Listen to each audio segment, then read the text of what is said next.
Hey friends, welcome to academic panacea. एक ऐसा platform जहां आपको मिलता है इकोनॉमिक्स, कॉमर्स और मैनेजमेंट से रिलेटेड सभी प्रॉब्लम्स का एक ही ये प्लेटफॉर्म पे आपको सारा सॉल्यूशन अवेलेबल होता है।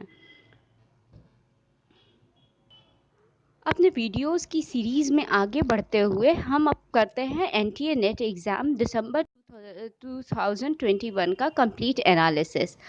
अगर हम बात करें तो कॉमर्स का एग्ज़ाम 25 नवंबर 2021 को और मैनेजमेंट का एग्ज़ाम 30 नवंबर 2021 को हुआ है।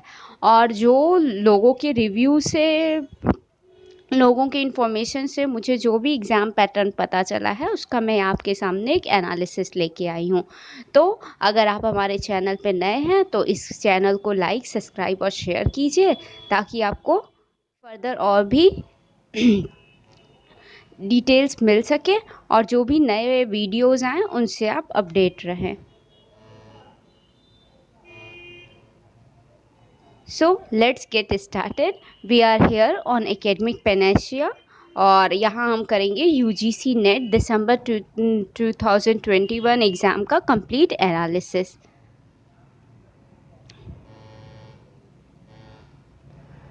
Analysis of the paper one. अगर हम पेपर वन की बात करें जो कि सभी के लिए, सारे सब्जेक्ट्स के लिए कॉमन होता है, तो पेपर का लेवल जो था हमारा वो easy to moderate level of questions थे। हम ये भी नहीं कह सकते कि पेपर बहुत इजी था और पेपर बहुत टफ भी नहीं था। पेपर का लेवल इजी टू मॉडरेट था, लेकिन पेपर की लेंथ जो थी वो 1 घंटे के हिसाब से, जैसा कि हम जानते हैं कि फर्स्ट पेपर का on an average time 1 hour होता है और सेकेंड पेपर का हमारा 2 आवर होता है।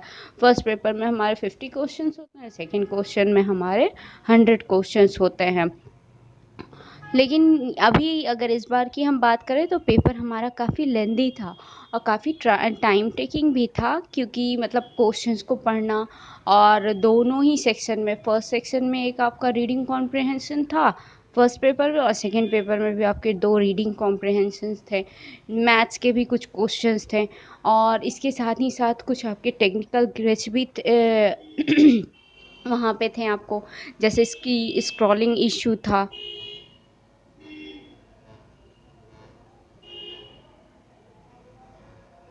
स्क्रॉलिंग इशू था आपका और इसके अलावा आपका कई बार सिस्टम लोगों के हैंग हो जा रहे थे, ऐसा भी पता चला, और भी कई सारे प्रॉब्लम्स लोगों ने फेस किए हैं। और जो सबका एक है वो सिमिलर प्रॉब्लम कॉमर्स और मैनेजमेंट वाले एग्ज़ाम के दिन कि पेपर में स्क्रॉलिंग की इशू बहुत ज़्यादा थी और एक बार में कोई भी ऑप्शन सेलेक्ट नहीं हो रहा था। इसके साथ ही नेक्स्ट की अगर हम बात करें तो डेटा इंटरप्रिटेशन से 5 क्वेश्चंस थे और डेटा इंटरप्रिटेशन का लेवल जो था वो बहुत ज़्यादा टफ नहीं हम कह सकते हैं। ये पूरा सिर्फ प्रैक्टिस बेस्ड पे, कॉमन सेंस बेस्ड क्वेश्चंस थे यहाँ पे। अगर हम कंप्लीट पेपर, फर्स्ट पेपर की कंप्लीट एनालिसिस की बात करें तो ये चार्ट के थ्रू कुछ इस तरह से हमारा पेपर था। यूनिट वाइज अगर हम बात करें तो टीचिंग एप्टीट्यूड से हमारे 6 से 7 क्वेश्चन थे जिनका की लेवल मॉडरेट और एप्लीकेशन बेस्ड लेवल था। जैसा कि हम थियोरेटिकल पढ़ते हैं वहाँ पे क्वेश्चन थोड़े प्रैक्टिकल टाइप्स के थे।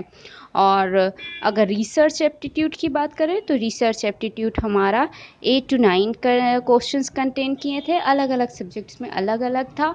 अगर हम कॉमर्स और मैनेजमेंट की बात करें तो वहाँ पे कुछ ऐसे ही था और अभी जो बाद में पेपर्स हो रहे हैं उनमें भी ऑलमोस्ट इन्हीं पैटर्न्स को फॉलो किए जा रहे हैं।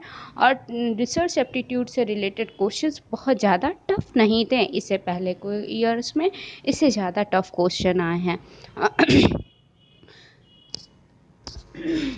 अगर हम कम्युनिकेशन की बात करें तो कम्युनिकेशन सेगमेंट से हमारे 5 से 6 क्वेश्चन थे जो कि नॉर्मल थे, बहुत ज़्यादा टफ नहीं थे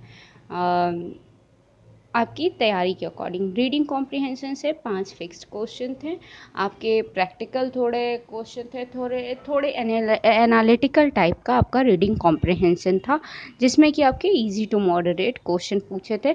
मींस ओवरऑल आपको पहले पूरा पैराग्राफ को एनालिसिस करना था और उसके पॉइंट ऑफ व्यू से आपको अपना रिसर्च, आपको अपना आंसर करना था। लॉजिकल रीजनिंग की बात करें तो 7 to 9 क्वेश्चन थे, इजी थे, लेकिन बिल्कुल बिल्कुल बिल्कुल ही कॉन्सेप्चुअल थे।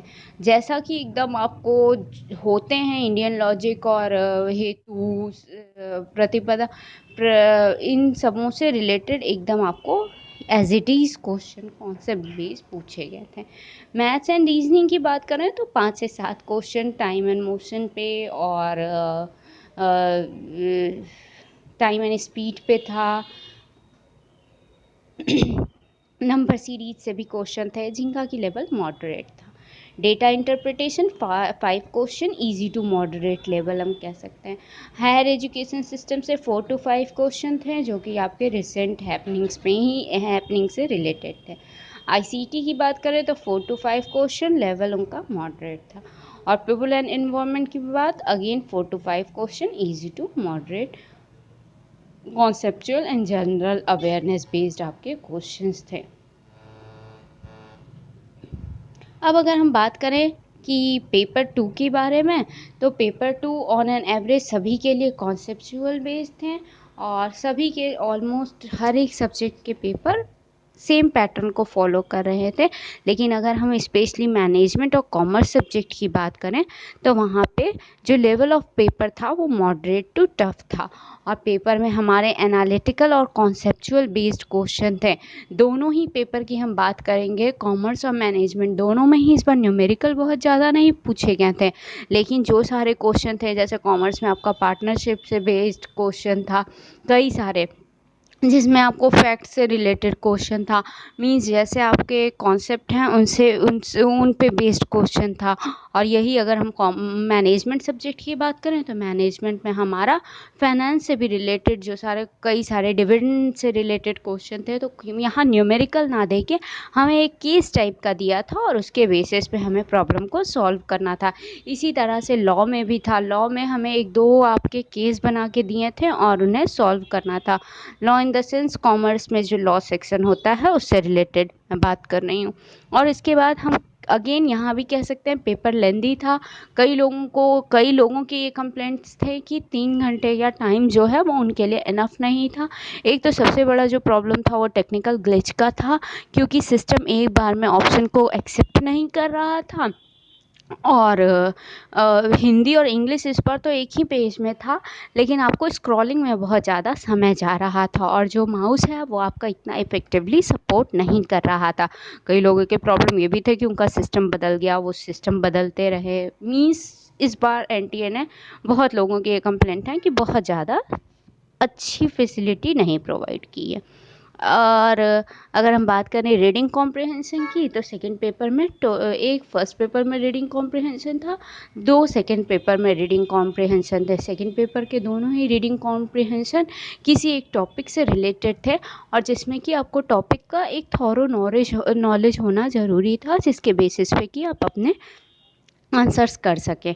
Most of the question matching based था कि आप ए कॉलम बी कॉलम को मैच कीजिए। सीक्वेंसिंग था कि इसको आप एक प्रॉपर सीरियल ऑर्डर में सेट कीजिए, क्या होगा।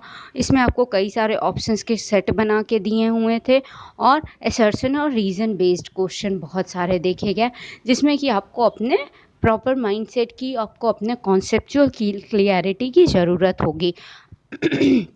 और जो नेक्स्ट पॉइंट है वो same, less number of numerical question in both commerce and management. तो इस तरह से हम बात करें तो हमारा जो पेपर था वो पुराने ही ट्रेंड को फॉलो करते हुए था। हम पेपर को ओवरऑल बहुत ज़्यादा टफ नहीं कह सकते हैं और बहुत ज़्यादा इजी भी नहीं कह सकते हैं, लेकिन हमको आगे की तैयारी इसके अकॉर्डिंग ही करनी होगी। अब नेक्स्ट जिनका भी इस बार आपका नेट या जेआरएफ क्वालिफाई हो रहा है उनके लिए एडवांस में मेरे साइड से ढेर सारे बधाई। और अगर जो किसी कारण से जिनका नहीं हो पा रहा है ड्यू टू बैड लक और लैक ऑफ प्रिपरेशन, वो हमारे चैनल के साथ बने रहें। यहाँ आपको कई सारे अपडेट्स और हर तरह की इन्फॉर्मेशन और साथ साथ एज पॉसिबल जितना भी आपको मैनेजमेंट से रिलेटेड, कॉमर्स से रिलेटेड सब्जेक्ट मटेरियल प्रोवाइड किया जा सकेगा, वो सारा कुछ। और पेपर वन सभी के लिए यहाँ सारा कुछ अपडेटेड आपको तैयारी अवेलेबल होगी। तो मोर डिटेल्स के लिए आप हमारे चैनल के साथ बने रहें और आपको और भी वीडियोज़ यहाँ मिलती रहेगी। और जाने से पहले एक आपसे रिक्वेस्ट है कि please do like, subscribe and share my this channel academic Panacea. Thanks for watching. Stay connected, stay watching, stay learn. Thank you.